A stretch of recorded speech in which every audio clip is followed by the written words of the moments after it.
responded, "Colonel, sir, 2 nights past I heard puppy barking." He remembered it came from the Deville manor. The colonel nodded.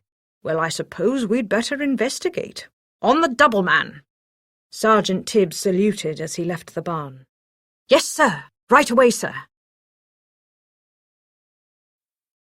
Sergeant Tibbs crept over to the dreary, crumbling mansion and carefully peeked inside. The 2 crooks, Horace and Jasper, were sitting by the fire watching television, and scattered on the floor around them were 99 Dalmatian puppies. "Psst! Are you one of the 15 stolen puppies?" Tibbs asked one of them.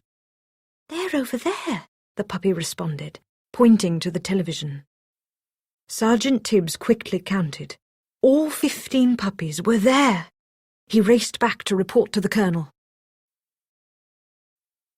Using the twilight bark, the colonel sent word to Pongo and Perdita. Pongo's eyes grew wide when he heard that the puppies were being held prisoner at the Deville mansion. He and Perdita left home and headed north to find them.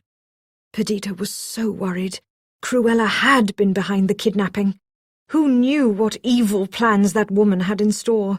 She hoped they weren't too late. Meanwhile, Sergeant Tibbs raced back to the mansion to try to help the puppies escape. Just as he arrived, Cruella burst in, yelling at Horace and Jasper. "I tell you it's got to be done tonight," she shouted at them.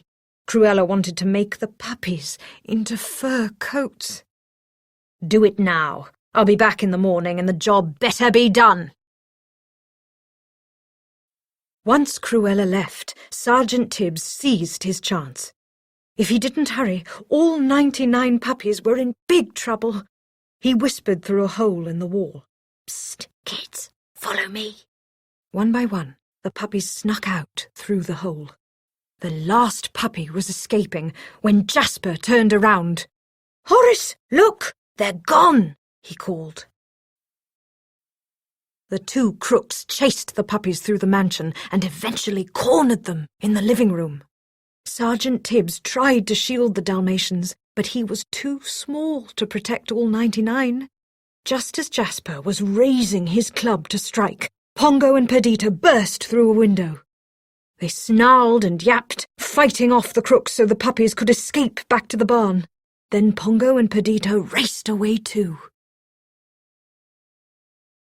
Safe at the barn, Perdita nuzzled Rolly, Lucky, Penny, Patch, and the rest of her darling puppies. But there were more than just her own puppies to look out for now. Pongo gazed out the window at the snowy countryside. Horace and Jasper were sure to come after them, and that meant Cruella would be close behind. It was risky, but there was only one choice. "We have to get back to London somehow," Pongo declared. "Purdy, we'll take them home with us, all of them." Braving the bitter cold, Pongo and Perdita led the 99 puppies across the ice and snow back toward London. It was a long, slow journey, and the puppies grew cold and tired. Along the way, a friendly cocker spaniel offered them shelter in a dairy barn so they could warm up. They were miles from the Deville mansion by now. But they weren't safe yet. Somehow Cruella had followed their tracks and was right outside. Luckily, a black Labrador retriever found them a ride to London in a moving van. "But Pongo, there's Cruella," Perdita pointed out. "How will we get to the van?" Then Pongo saw that a few of the puppies had been rolling around in a dusty pile of soot from the fireplace. He had a great idea and started rolling in the soot too. "Look, I'm a Labrador," he cheered. "Come on, kids!" One of the puppies smiled. "I've always wanted to get good and dirty." Soon the van was ready to leave for London. Pongo quickly rolled each of the puppies in the soot. Then, one by one, he and Perdita carried them onto the moving van. Their disguise worked! Cruella saw them and thought they were black Labrador puppies. But just as Perdita and Pongo were loading the last puppy, a clump of snow fell on him. wiping off the soot. Cruella saw the clean puppy and knew she had found them. "There they go!" she shouted as the van drove off. Cruella was furious. Ranting and raving, she slammed her car into the side of the van. She wanted to drive them off the road. The moving van teetered on the edge of an embankment. It was about to tumble over. Out of nowhere, Horace and Jasper came skidding down the hill. They were trying to catch the van too, but they hit Cruella's car instead. The villains plummeted down the slope, slipping and sliding until they crashed at the very bottom.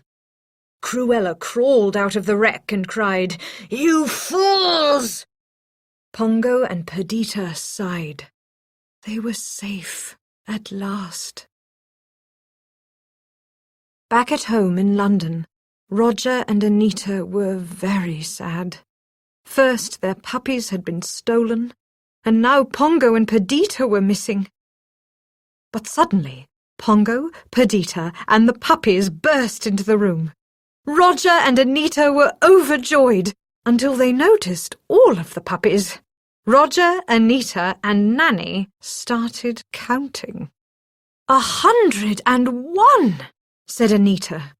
What'll we do with them? Roger grinned. We'll keep them. We'll buy a big place in the country. We'll have a Dalmatian plantation. And that's exactly what they did.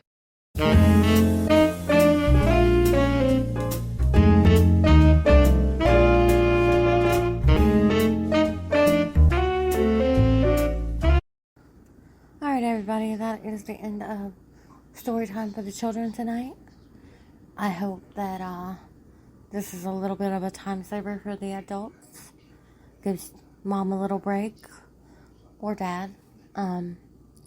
Also, if you subscribe to my Patreon, which is on my profile page on here, then you will get the printable Mickey Mouse birthday and 101 Dalmatians coloring pages that I have found as part of our exclusive Sapphire tier.